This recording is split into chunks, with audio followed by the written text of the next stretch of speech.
తెలుగు సంఘం వాటర్బెరీ తెలుగు సంఘం యొక్క స్థాపకుడైన వాటర్బెరీ గారి గురించి కొన్ని మాటలు మీతో చెప్పాలని ఆశిస్తున్నాను. ఈయన యొక్క పూర్తి పేరు రెవరెండ్ నార్మన్ మెథర్ వాటర్బెరీ.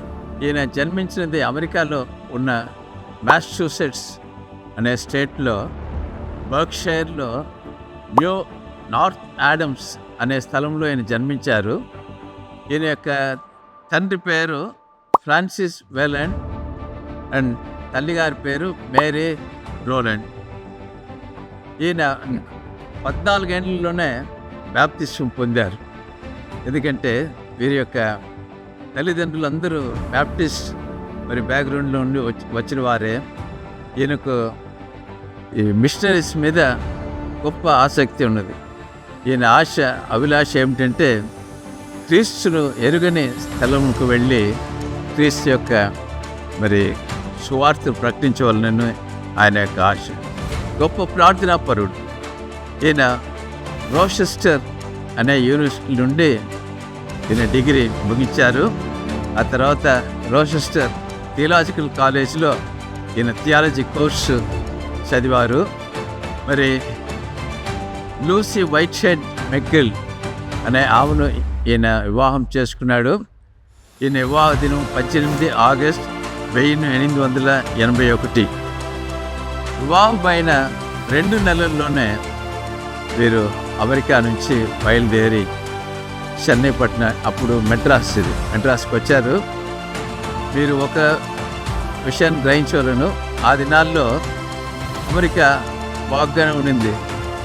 ఇండియా మెడ్రాస్ ఎలా ఉంటుందో మీకు తెలుసు. ఇక్కడ విష జ్వరాలు, అనేక వ్యాధులకు మందులు లేవు. అక్కడ సర్వ సంపదతో జీవిస్తున్న ఆయన వాటన్నిటిని విడిచిపెట్టి యేసుక్రీస్తు ప్రభువుకు సేవ చేయవాలని పెళ్ళైన 2 నెలల్లోనే ఈయన భార్య ఇద్దరు బయలుదేరి ఈ చెన్నై పట్టణం మెడ్రాస్ వచ్చి ఇక్కడ మొట్టమొదట నెంబర్ 6 రండాల్స్ రోడ్ అక్కడ ఒక ఇంటిని అద్దెకి తీసుకొని అక్కడ వారు కొంతకాలం నివసించారు. ఈయన భార్య ఆమె కూడా గొప్ప సేవ చేసినాము. దాదాపు 7 కాలేజెస్ ఆమె ఎస్టాబ్లిష్ చేశారు. దాంట్లో 3 కాలేజ్ యొక్క బోర్డు ఆమె మెంబర్గా ఉన్నారు. దాంట్లో విమెన్స్ క్రిస్టియన్ కాలేజ్, చెన్నైలో ఉన్న విమెన్స్ క్రిస్టియన్ కాలేజ్ ఒకటి.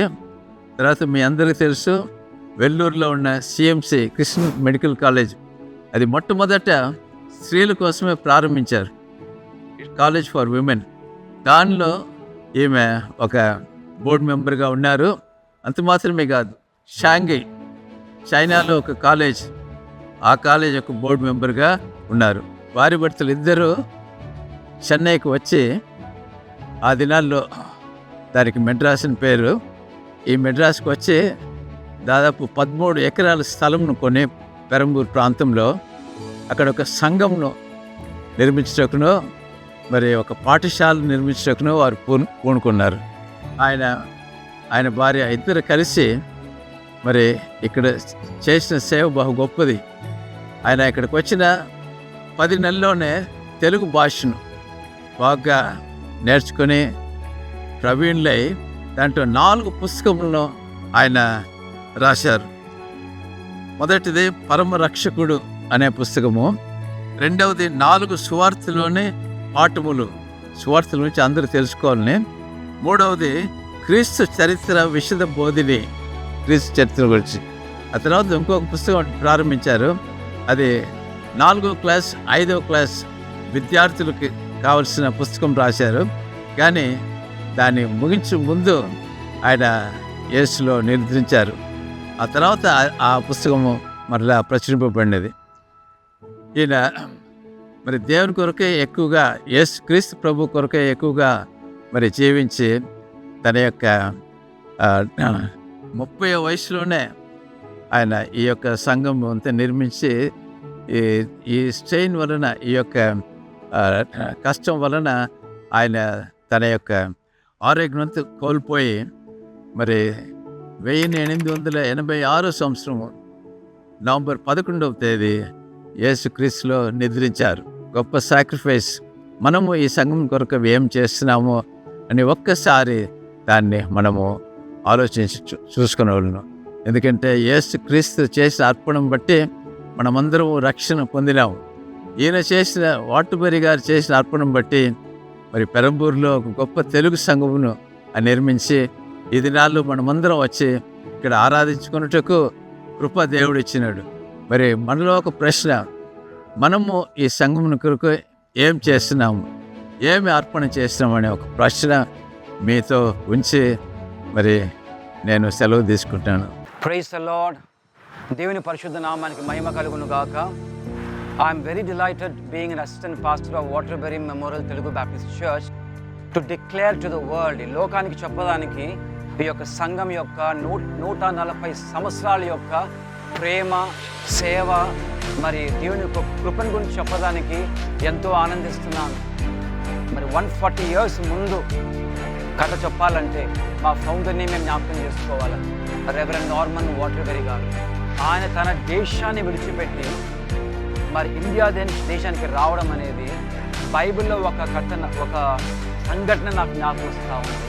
అబ్రహాము కూడా అంతే.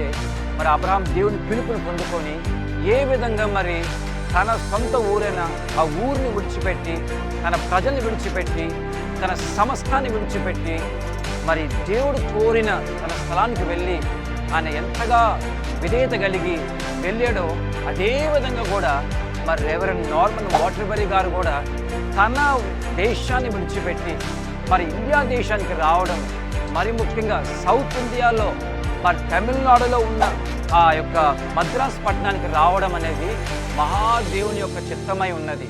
ఒక యవనస్తుడు ఆయన, young man with a dedication, young man with a commitment, young man with a sacrificial mind అని చెప్పచ్చు మనం. ఎందుకంటే యవనస్తుడు ఆయన వచ్చేటప్పుడు ఆయనకి 25 వయసే. ఆయన జీవించిన కాలం కూడా చాలా ఎక్కువ కాదండి. ఆయన 30 సంవత్సరాలే జీవించాడు. ఎంత ఆశ్చర్యకరంగా ఉంది. సో ఆయన చేసిన సేవ 5 సంవత్సరాలే ఈ మహాపట్నంలో. మరి ఆ సమయంలో చెన్నై ఎలాగుండి ఉంటుంది? ఇప్పుడు అన్ని వసతులు ఉన్నాయి, అన్ని సౌకర్యాలు ఉన్నాయి. ఆయన వచ్చిన సమయంలో ఏ సౌకర్యాలు లేవు. ఆయన చేసిన సేవ ఎంత గొప్పదో. ఎన్నో సంవత్సరాలు చేయలే, కానీ 5 సంవత్సరాలు చేసిన సేవ యొక్క ప్రతిఫలం ఏంటంటే ఈ రోజు వరకు కూడా 2025లో కూడా ఒక సంఘం నిలబడి ఉందంటే ఆ సంఘం యొక్క వయస్సు 140 సంవత్సరాలండి. చిన్న సంగతి కాదండి. ఆ వాటర్బెరీ గారి జీవితం అలాంటి జీవితమే అండి. చెప్తే ఆశ్చర్యపడతారు. ఎందుకంటే ఏ రోజైతే ఆ సంఘ ఇనాగ్రేషన్ జరిగిందో ఆ రోజే ఆయన భూస్థాపన కార్యక్రమం జరిగిందంట. ఒక సంగతి అది. ఆయన జీవించిన 5 years. ఆ 5 years ఆఫ్ టైంలో 5 సంవత్సరంలో మనుషులను అర్థం చేసుకున్నాడు, పరిస్థితులను అర్థం చేసుకున్నాడు, మరి తెలుగును నేర్చుకున్నాడు. ఆయన చేసిన గొప్ప సేవ ప్రతిఫలం బట్టి ఎంత గొప్పగా ఈరోజు నా బ్యాక్గ్రౌండ్లో సంఘం కనబడతా ఉంది కదా. ఈ సంఘం ఆయన కట్టించాడండి. ఆయన వేసిన ఒక గోధుమ గింజ వల్లే ఒక గింజ వేసాడంతే. అది దేవుని ఆయన చనిపోతే కానీ వాక్యంలో ఉంది. అందుకే మా ఫౌండర్ గురించి చెప్పాలంటే ఈ వాజ్ అ లివింగ్ సాక్రిఫైస్. ఏ విధంగా క్రీస్తు చనిపోయి తిరిగి లేచాడో ఆయన కూడా ఈ ప్రాంతానికి రావడము, చనిపోవడము, చనిపోయిన స్థలముల్లోనే ఆయన గుడి కట్టడము ఈరోజు 140 సంవత్సరాలు. This church has a history of love, service and witness అండి. ఈ రోజు వరకు కూడా మేము జ్ఞాపకం చేసుకున్నామంటే ఆయన చూపిన ప్రేమ, తెలుగు ప్రజల పట్ల త్యాగపూర్వకమైన సమర్పణ కలిగిన ఆ సేవ యొక్క ప్రతిఫలమే ఈరోజు కూడా ఇంత చక్కగా ఈ సంఘం ఉంది. ఈ సంఘ సభ్యులందరూ కూడా ఎంతో ఆసక్తితో పాస్టర్స్గా మేమందరం కూడా కలిసి సేవ చేస్తూనే ఉన్నాం. మా ఒకే ఒక ప్రార్థన వినపం ఏంటంటే ఏ విధంగా ఒక యవనస్తుడిగా వచ్చి ఏ ఉద్దేశాన్ని ఆయన కలిగి ఉన్నాడో మేమందరం కూడా ప్రతిరోజు ప్రార్థన చేసుకుంటూనే ఉన్నాం. ఈ వాటర్బెరీ సంఘం కూడా మా ఫౌండర్ లాగానే ఈ యొక్క ఉద్దేశాన్ని కలిగి ఉండి, సమర్పణ కలిగి ఉండి, సమాధానం కలిగి ఉండి, ప్రేమను కలిగి ఉండి మేమందరం కూడా జీవించే పర్యం ఈ యొక్క సంఘము ద్వారా ఈ మహాపట్నంలో ఘనమైన సేవ జరగాల, అనేక మంది రక్షణ పొందుకోవాలా, అనేకులు మార్గాన్ని చూపించే వెలుగు దీపం వలె ఈ సంఘం ఉండాలని నా ప్రార్థన అండి. That is my wish also, that this church should stand as a light house. ఒక లైట్ హౌస్ లాగా ఈ సంఘం నిలబడాలా, అనేకమైన కార్యాలు జరగాల, అనేక మంది రక్షణ పొందుకోవాలా, నిత్య రాజ్యపు వారసులు అవ్వాలండి. ఇదే నా ప్రార్థన, ఇదే మా అందరి ఆశ కూడా. ఈ యొక్క ప్రార్థన దేవుడు ఆలకించాలా. ఫౌండర్కున్న గురిని మేమందరం కూడా కలిగి ఉండి ఆయన రాకడ పర్యంతం ఎత్తబడే సంఘంలాగా ఈ సంఘం ఉండులాగున మనమందరం ప్రార్థన చేసుకుందాం. Thank you so much for this blessed time of fellowship and sharing and proclaim to the world what the WMTBC is. దేవునికే మహిమ, దేవునికే మహిమ. ఆమేన్.